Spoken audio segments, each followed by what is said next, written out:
ओम शांति। आज हम एक ऐसी शक्ति के बारे में जानेंगे जिस शक्ति को हम यूज कर रहे हैं, लेकिन उस शक्ति के लिए कभी हम सोचते भी नहीं हैं कि इतनी बड़ी शक्ति हमारे अंदर छिपी हुई है। और वो है हमारी सोचने की शक्ति, हमारे मन की शक्ति। वैसे भी मन के लिए कहावत है कि मन खुश तो जहान खुश। तो अगर हमारा मन खुशी में है, खुशी के विचार मन में चल रहे हैं, तो हम बहुत अच्छे फील करते हैं। तो अगर हमारे मन में कुछ ईर्ष्या, द्वेष, घृणा आदि के नेगेटिव विचार हैं, तो मन अशांत हो जाता है। और भले 56 प्रकार के भोग हमारे सामने रखे हो, लेकिन हमें कुछ भी अच्छा नहीं लगता है। तो इसलिए हमें अपने मन को सदा खुश रखने की कला सीखनी है। तो हम सबसे पहले जानेंगे कि ये जो इतनी बड़ी शक्ति है, मन की शक्ति, जिसके लिए हम सभी सुनते भी हैं और समझते भी हैं कि संसार में कितने बड़े बड़े कार्य हैं। असंभव से असंभव कार्य को भी इस मन की शक्ति से संभव कर चुके हैं। तो ऐसी शक्ति हम सभी के पास है, लेकिन हम उसे यूज नहीं करते हैं। देखते हैं कि जिन्होंने भी इस संसार में कुछ सिद्धि हासिल की है या किसी महान स्टेज तक पहुँचे हैं, उन्होंने केवल अपने मन का 5% हिस्सा यूज किया है। और 95% जो अनंत शक्तियाँ हमारे अंतर मन में छिपी हुई है, आज भी हम उससे अनभिज्ञ हैं। तो आइए जानते हैं इस मन की शक्ति को और साथ ही साथ उसका रियलाइजेशन भी करते हैं। तो सबसे पहले हम जानेंगे कि मन क्या है। मन अर्थात संकल्प करना, विचार करना, चिंतन करना, इच्छाएं करना। एक कहानी है कि एक बार एक राजा जो अपने राज्य में सब कुछ संभाल रहा था, लेकिन राज्य का कारोबार संभालते हुए भी वो बहुत दुखी था, टेंशन में था, काफ़ी दिनों से परेशान था और कई वैद्यों के पास वो गया, लेकिन उसे कोई हल समझ में नहीं आ रहा था। तो उसे पता पड़ा कि उनके राज्य में कोई महात्मा जी बाहर से आए हुए हैं। राजा ने सोचा क्यों ना हम उस महात्मा जी से मिलें। तो महात्मा जी हमारे इस समस्या का समाधान कर देंगे। तो राजा जो है महात्मा जी के पास गए, उनसे अपनी सारी बातें सुनाई कि मैं इतना बड़ा कारोबार संभाल रहा हूँ, सब कुछ कर रहा हूँ, लेकिन मेरा मन बड़ा टेंशन में रहता है, मन बड़ा अशांत रहता है। मैं क्या करूँ जो मेरा मन शांत हो जाए। तो महात्मा जी ने कहा, राजन आप कल सुबह 4 बजे आना। तो राजा ने कहा ठीक है, मुझे तो समाधान चाहिए। फिर जब राजा जाने लगा, जाते जाते महात्मा जी कहते हैं ठहरो, जब आप आओ ना कल सुबह, तो अपने मन को साथ में ले आना। राजा ने कहा ठीक है। ऐसा कह करके राजा वापस अपने राजमहल में पहुंच गया। जाते जाते उसके मन में विचार चलने लगे कि राजा ने कहा कि कल सुबह 4 बजे आना, तो अगर 4 बजे वो मुझे मेरे मन को शांत कर सकते थे तो अभी ही कर देते। फिर भी चलो ठीक है, 4 बजे बुलाया है तो 4 बजे ही जाएंगे, वो तो ठीक है।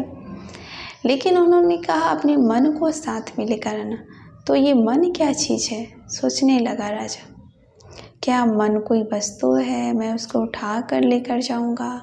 आखिर ये है क्या चीज़ जिसको मैं साथ में लेकर जाऊंगा? बहुत गहराई से सोचता रहा। फिर राजा सोचता है कि जब मैं जाऊंगा तो मेरा मन तो साथ में जाएगा ही जाएगा। तो ऐसा सोच करके राजा निश्चिंत हो गया।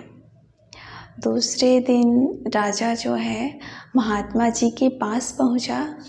सुबह सुबह 4 बजे महात्मा जी ने उससे पूछा कि राजन आप अपने मन को साथ में लाए हो? तो मन को साथ में लाना माना राजा मैं आया हूँ तो मेरा मन साथ में आएगा ही। लेकिन ऐसा नहीं है, कई बार हम तन से तो हम कहीं पहुँच जाते हैं लेकिन मन को कहीं और छोड़ आते हैं। तन से हम यहाँ बैठे होंगे पर मन से हम अपनी घर के बारे में या बिजनेस के बारे में सोच रहे होंगे, अपने स्कूल या कॉलेज। तो मन हमारा वहाँ पहुँच गया और हम यहाँ बैठे यहाँ पर हैं। तो जब हम मन के बारे में सोचना शुरू कर देते हैं कि ये है क्या, ये कोई वस्तु नहीं है या कोई चीज़ नहीं है, लेकिन एक विचार शक्ति का नाम है। जब किसी भी दृश्य को हम देखते हैं और उसके बारे में हमारे मन में विचार चलना शुरू हो जाता है, चिंतन चलना शुरू हो जाता है, तो मन अर्थात विचार शक्ति, चिंतन शक्ति, मन अर्थात इच्छा शक्ति, संकल्प शक्ति। और ये संकल्प शक्ति इतनी बड़ी शक्ति है कि इस संकल्प शक्ति को अगर हम दृढ़ कर दें, इस पे दृढ़ता का ठप्पा लगा दें, तो असंभव से असंभव कार्य भी संभव कर सकते हैं।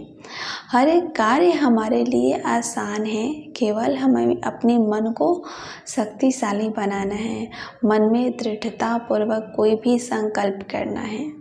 तो मन में कई प्रकार के विचार आते हैं, जैसे कभी पॉजिटिव भी आते हैं, किसी भी दृश्य को देखकर, किसी घटना को देखकर के बहुत अच्छे अच्छे विचार आते हैं, जिसमें हमारा भी कल्याण समाया हुआ हो, औरों का भी कल्याण समाया हो।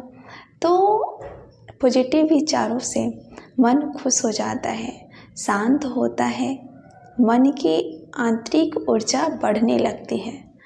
और दूसरे होते हैं नेगेटिव विचार, जो विचार हमारे आंतरिक शक्ति को छीन करते हैं, जिसमें हम निराश हो जाते हैं, परेशान हो जाते हैं कि मुझे तो कुछ आता ही नहीं है, या मुझसे ये कार्य हो ही नहीं सकेगा, मेरे लिए ये कार्य संभव नहीं है, या पूर्व अनुमान के बारे में उस आधार पर हम सोचते हैं पहले भी तो मैंने ये कार्य किया था, मुझे तो सफलता मिली नहीं, मुझसे तो नहीं होगा, मैं तो नहीं कर पाऊँ। तो इस प्रकार के जब विचार हैं उससे कहा जाता है नेगेटिव विचार। और तीसरे प्रकार के जो विचार होते हैं उसे कहा जाता है आवश्यक विचार। हम अपने जीवन को देखें कि दिनचर्या से कनेक्टेड जो भी हम कार्य करते हैं वो आवश्यक होते हैं। कुछ विचार ऐसे होते हैं जो चलते ही हैं और जिनकी आवश्यकता होती है, और कुछ विचार होते हैं जो कि दृढ़ता के द्वारा क्रिएट किए जाते हैं।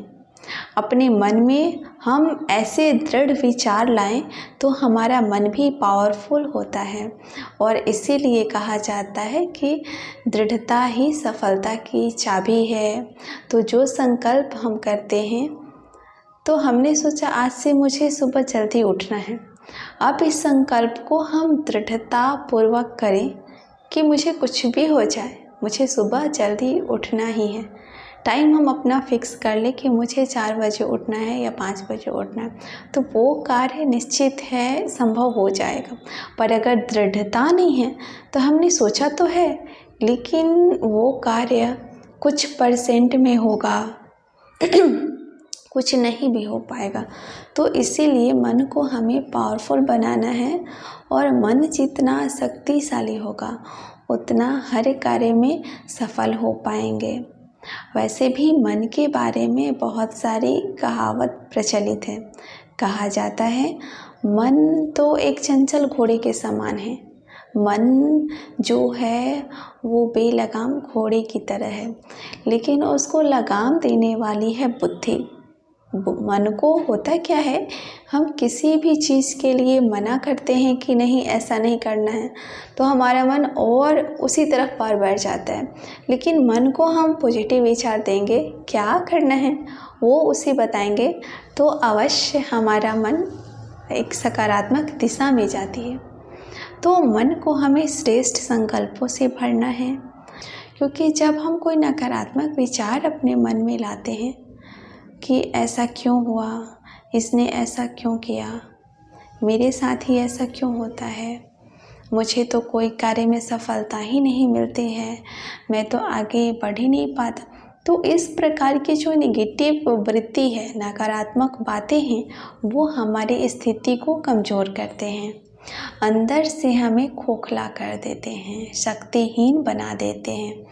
तो इसलिए इन नकारात्मक प्रवृत्तियों से हमें अपने आप को बचाना है। और फिर कुछ विचार ऐसे होते हैं जो विचार हमें पावरफुल बनाते हैं, जिनमें हमारा स्वयं का कल्याण समाया हुआ है या दूसरों का कल्याण समाया हुआ है। तो ऐसे विचार हमें बार बार अपने मन में लाना है। फिर हम देखें कि ये जो मन है, मन एक बहुत शक्तिशाली ऊर्जा है और इस ऊर्जा को हम जितना यूज करेंगे वो ऊर्जा हमारे अंदर उतनी अधिक बढ़ती जाएगी। जब हम खाली बैठे होते हैं तो कोई एक अच्छी बातें लेकर के उसके बारे में हम चिंतन करना शुरू कर दें। बहुत अच्छा इसकी युक्ति है कि हम चिंतन करके लिखें।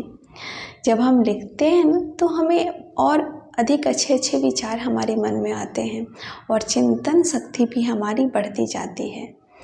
और फिर हम देखें कि मन जो है ये अकेला काम नहीं करता, और मन के साथ साथ और भी जैसे इसकी पूरी टीम होती है।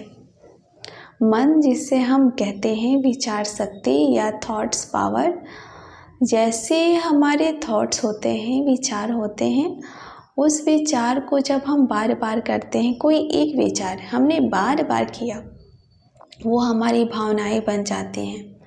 जितना और गहराई में हम जाते हैं, जितना और हम उसके बारे में सोचते रहेंगे तो वही भावनाएं हमारा दृष्टिकोण बना देती है।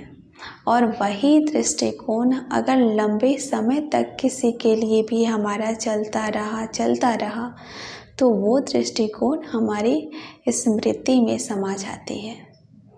फिर जब आपने अनुभव किया होगा, किसी व्यक्ति को हम देखते हैं तो देखते ही स्मृति आती है, इस व्यक्ति ने मुझे ऐसा कहा था। कई बार तो कई साल के 5 साल पहले की घटनाएं इतनी पक्की हो जाती है कि इस व्यक्ति ने मेरे साथ ऐसा किया था या इसने मुझे ऐसा कहा था। तो सोचिए कितनी बड़ी गांठ अपने मन में बांध करके रख ली कि वो जो भूलने वाली बात थी उसको हमने इतना पक्का कर लिया कि आज उसको देखते ही फिर से वो स्मृति में आ जाती है। और जैसे ही स्मृति आती है कि इस व्यक्ति ने मुझे ऐसा कहा था, वो संकल्प आते ही फिर से मन दुखी होने लगता है। अच्छा, ओम शांति।